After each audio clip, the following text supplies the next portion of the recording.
Do you ever look around and think, wow, the world is a crazy place, and it just seems to get crazier and crazier?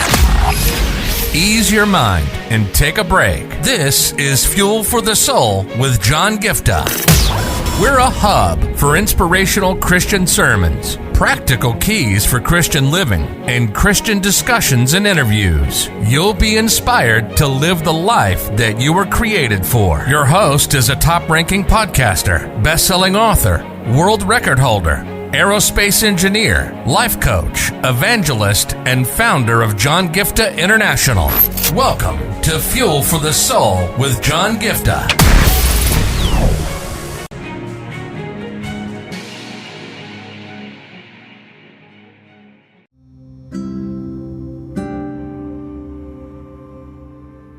Today, I want to talk to you about an important aspect about keeping your intentions clear.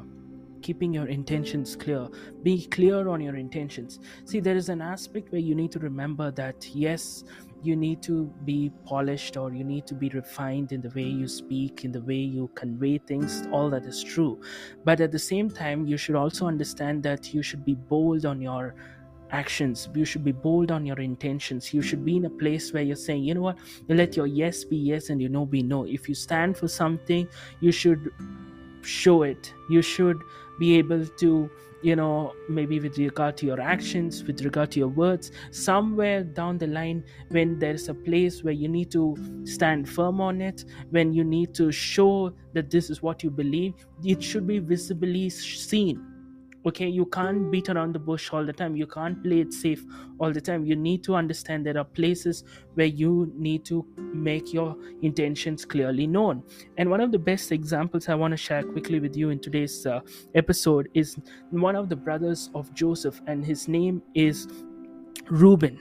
When you look at the old story of Joseph, the Bible talks about how when Joseph shared about his dreams, all his brothers hated him, which it doesn't say that only some of the brothers hated him. It's very clear. It says his brothers hated him more. His brothers were against him. They did not want to stand by. They were always like in a place like, oh my goodness, what is happening? What is this Joseph thinking of himself? Both incidents, both the times he got dreams, his brothers, the Bible is constantly saying, if you look at the 37th chapter of Genesis, it says that the brothers hated him. Okay, they were jealous of Joseph.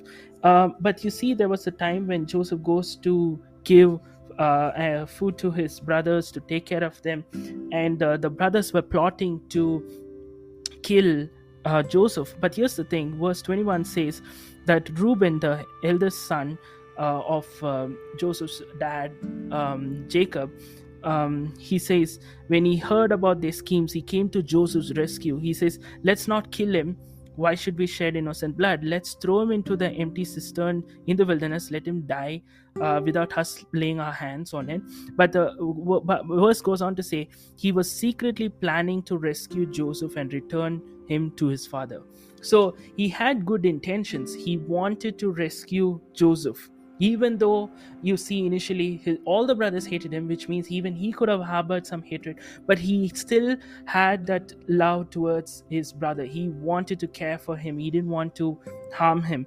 But I was just wondering, why wasn't he bold enough to say, hey, listen, I don't want you to lay your hand upon him? Why wasn't he clear on his intentions? Why wasn't he telling them this is what it was? But and on top of that, when you know that their brothers are not in a good mood or in a good frame of thinking, you should be careful, right? It says that he left that place and he was not there, and that is when the brothers immediately sold Joseph off as a slave.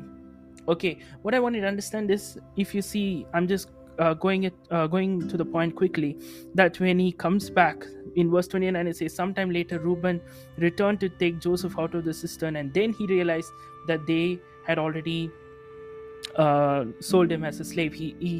Joseph was no longer there. Like, when you know that your brothers are like this, why would you leave Joseph there, and where would you go? Why would you leave like that and go? And it's not like just going to the washroom and coming. Like, it's not like a few minutes thing, because this would have involved some time. Why would you leave your brother in somebody else's mercy. I mean, when you know what they're capable of.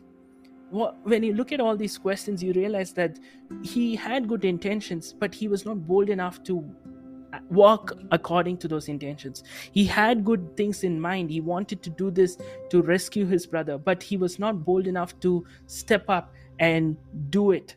Step up and speak against his brothers and say, okay, I don't want you to do this, and rescue his brother in front of them. He didn't want. Maybe he wanted their favor. He wanted to be in their good books.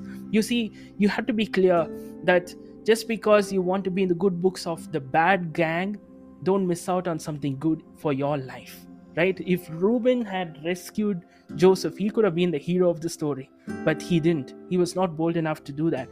And even later, when you see how when they were all in trouble, Reuben actually says, this happens in chapter 42, when they're all in trouble.